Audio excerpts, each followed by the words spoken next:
also in the paper, we identify some example systems that apparently are trying to move toward this barrier-busting idea. And so, and the fifth one happens to be one that we've been working on. That's how I'm leading to what we're doing. But let me talk briefly about the first four. The first one, called Plex, is a system out of the Netherlands. And it's a pretty interesting system, but it's highly individual-centric. It doesn't really support the community idea, which we think, both in our lab and Munir and I, both as in our own way, think is necessary to do knowledge sharing. Keeping everything sort of sorted around the individual isn't enough. Discourse is a system under the University of Hawaii that actually aims to try and facilitate knowledge sharing across courses in a university. And it's a really nice system, but it's more of just, trying to do that without building relationships. Building relationships are key to doing good knowledge sharing. That's a necessary component. Beehive is a system that's been developed recently at IBM. And what it is it's an internal system. It's a proprietary system that kind of works like Facebook, which is the next system on the list. The trouble with Beehive is, the positive thing about Beehive is, it does some interesting things. They've got some positive effect out of it. But it's only for your IBM connections. If you want to merge your Facebook contacts, your LinkedIn contacts, or however you do it, whatever social network you're in, into that, or just bring friends from outside, you can't do it. So the constraint is there. And the last one I have on the list is Facebook. And Facebook's a really nice system. It provides a lot of relationship building, knowledge sharing, but it doesn't work in the educational context.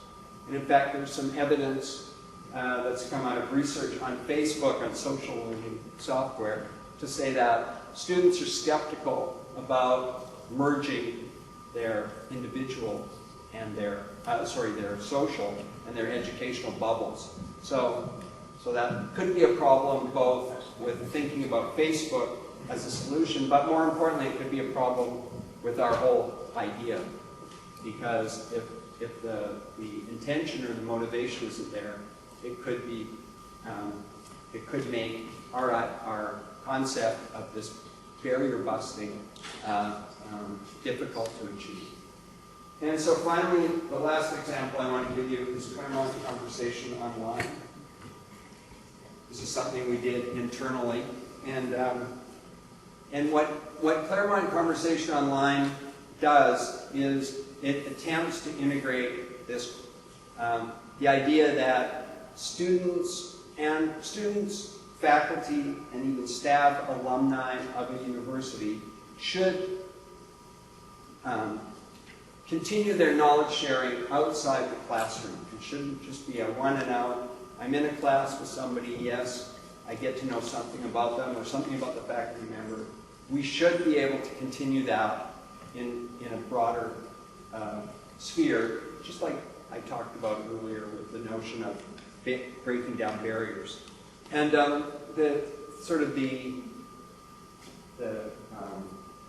motivation for this came from a bunch of directions, but one of them was a really interesting one.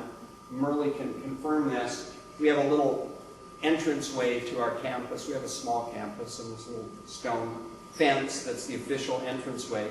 There's a plaque there, and the plaque says, and I'm not quoting directly, but just to keep the quote short, the plaque says something to the effect that the center of a college is in great conversation. So, or is great conversation. In other words, what really makes the college or university, institution of higher learning, special is that people stand around in hallways, having a drink together, even in classrooms, and they talk about interesting things. And they go away with ideas and they refine them and so on. And that's kind of the vision that the founder of our colleges, we have a consortium of colleges, and the founder of our college specifically had, his name was Blaisdell. And our most recent president of Claremont Graduate University, had the same idea that we had. And he said, look, one of our problems with our campus is that we have mostly students who come to campus, they take a class, they leave. And while they're very engaged at the classroom level, and maybe for a few minutes before and after the class in the hallways, they're really not creating great conversations or conversations that matter, as he said. And we said, okay, we've got this idea, you sort of have thought about this too, let's try to do something.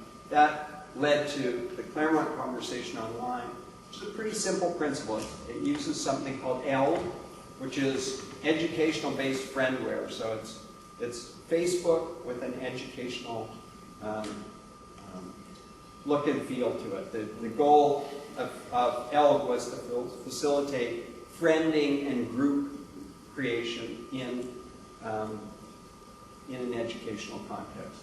So we took that, we customized it, we built some plugins for it, and we've followed the use of it over the last about 3 years.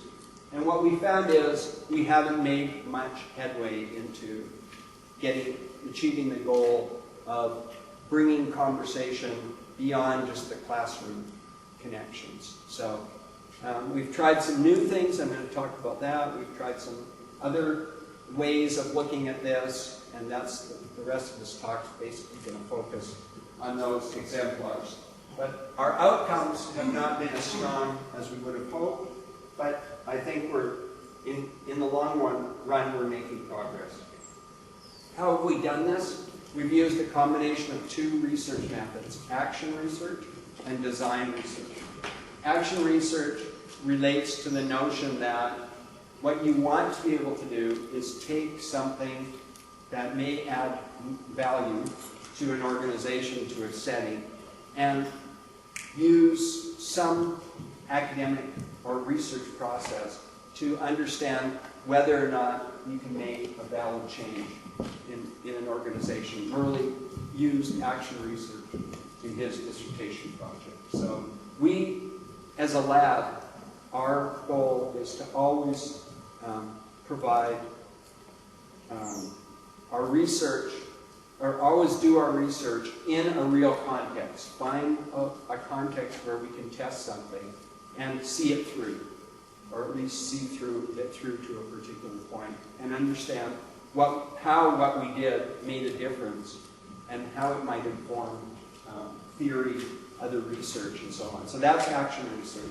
Design research is something that the engineers can understand very easily, is that we believe that our research should create artifacts, something that's real, that's an addition to something that already exists or something new.